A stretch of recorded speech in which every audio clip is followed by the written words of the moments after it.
The Illinois basketball team entered Monday with a perfect 6-0 record in Big Ten play and a new 17 national ranking. But Brad Underwood's boys still without that first true signature victory of the season. The Illini with a chance to earn that today, hosting number 4 Purdue at a jam-packed State Farm Center. Former great Myers Leonard at the game. First half, Zach Edey winning the head-to-head with Kofi Coburn on this day. Boilermakers with the early lead. Andre Curbelo back in the lineup for Illinois, immediately making an impact. Over to DeMonte Williams, who finds Coburn inside for the two-handed slam. The junior with just 10 points in the day. More on that in just a second. Back come the Boilermakers. Edey back to work with the tip-in. He had 20 points and 8 rebounds. Purdue up 11 at recess. Second half, Coburn gets his third and fourth fouls early. He'd have to sit on the bench for the majority of the second half. Purdue would take advantage. Sasha Stefanovic with 5 threes, including that one right there. He had 22. That one gives the Boilermakers a 9-point lead, but Illinois battles back. Final seconds, down 2. Curbelo spins through a pair of defenders and scores.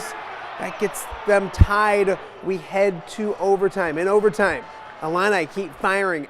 Alfonso Plummer knocks down one of his 6 three-pointers in the game. He had a game-high 24. Illinois staying close. Then with time running down in the first overtime, it's Plummer scoring inside. We head to double overtime, tied up at 78, but Purdue would take over after that. Trayvon Williams with the bucket right there. It's the Illini dropping their first Big Ten game of the season, 96-88 your final, but the Illini aren't hanging their heads. They hope to learn from today's game. This is the best league in the country. Everybody's got a loss now. We had 4 last year at 16-4. Nobody's going to go undefeated. Can't let one loss turn into 2. But like I said, we got better today. It's a loss, but it's not a bad loss. We're still 6-1. We're still top in the Big Ten. Yep. So I'm just gonna watch film and see what's up. See what we can get better for the next time we play them. I miss having him on the court. He's a valuable part of a team. He has helped us win a lot of games, and it has just been different without him. And we have been doing good and we have been winning, but as you saw today, Andre is a tremendous player, and having him back just adds another weapon to our team. The Illini now 6-1 in Big Ten play with a trip to Maryland coming up next on Friday night. Sting North Central and CCIW play late first half. Home team playing catch-up. Tyler Kumpf hits the 3.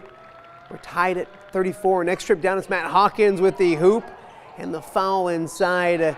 Vikings grab their first lead of the game. Then just before the half, it's Carter Dua. Give him all 3 of these as he knocks down the big 3-pointer. Vikings up 55-47. Second half, things stay close. It's Nicholas Giliberto with the trifecta of his own. Vikings still up by 6, but North Central catching fire down the stretch. It's Matt Helwig with the 3 right here. Cardinals led 80-76 late. They escaped the Carver Center with a 4-point victory.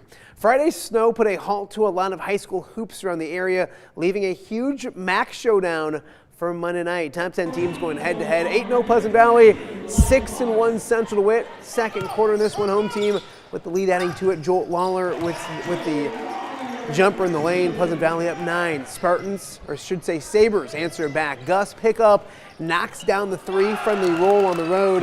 Sabres within 6 at the half. Third quarter, Central DeWitt gets a little closer. Sean Gilbert sealing inside, bucket and the bump. Central DeWitt back to within just 3, but the Spartans answer. Connor Borback, they hit ahead to Ryan Dolphin for 2 of his game-high 22. Lead back up to 7, then it's Borback again, coming off the screen, getting free, and knocking down the big triple. Spartans back up by 10 at that point. Pleasant Valley now 9-0 in MAC play, 11-0 overall with a hard-fought 12-point victory. Plenty of high school hoops on Martin Luther King Day. Moline hosting the East Bay Shootout, battling Riverdale in this one this afternoon. First quarter, Maroons out and running. Rob Pulliam catching, soaring, and slamming. Maroons up 4. A few trips later, it's Brock Harding the steal ahead to Pulliam. Look out below. The senior with the windmill slam. Maroons up 8-4 early. The Rams came to play in this one on defense. Max Maring with the big block shot. Rams race back the other way. They eventually get it to Andrew Malone in the corner, who buries the triple. were tied at 12 early on. Then late first quarter, Moline racing right back. Jasper Onburn scoring with the left in transition. Maroons add to their lead, but the Rams, one last chance in the first quarter. They push the pace, turn it over, get it right back. Zach Duke grabs it, tosses it in off the window from nearly half court. Rams up, or we should say within 3 after the first quarter. Second quarter, the Maroons build on that lead. It's Harding, sights, shoots, bullseye. The junior with 26, he also passes the 1,000-point mark in his career. Moline wins this one 84-66.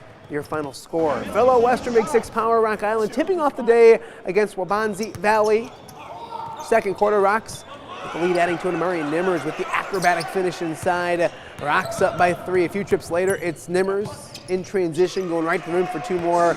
The senior with 31 on the day, but he had plenty of help. Late second, Marion Anderson going strong to the rim for 2 more. Rock Island up by 5.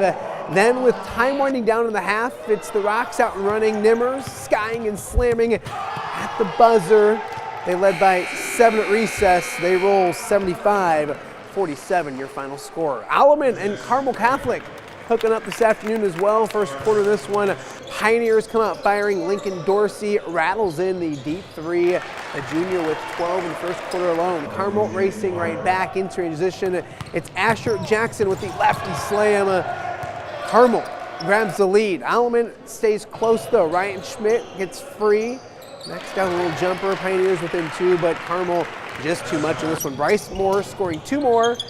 Inside, Pioneers fall 85-37, your final score. Other hoops on Martin Luther King Day. It's Rockridge falling to Waubonsie Valley in the last game over at Wharton Fieldhouse. And it's Assumption staying hot. They win over Burlington by 10. And of course, you saw it right here at WQAD. The Rams moving on. Matthew Stafford finally gets that playoff victory. As a Lions fan, it hurts a little bit, but I feel good for him. Yeah. If I can't be a winner, at least he gets free. It's your new He's a winner second as well. favorite team, right? Absolutely. There you go. Yeah. Great playoff teams for next week. I mean, that's going to be great Yeah, next weekend. good stuff. Yeah. Weather.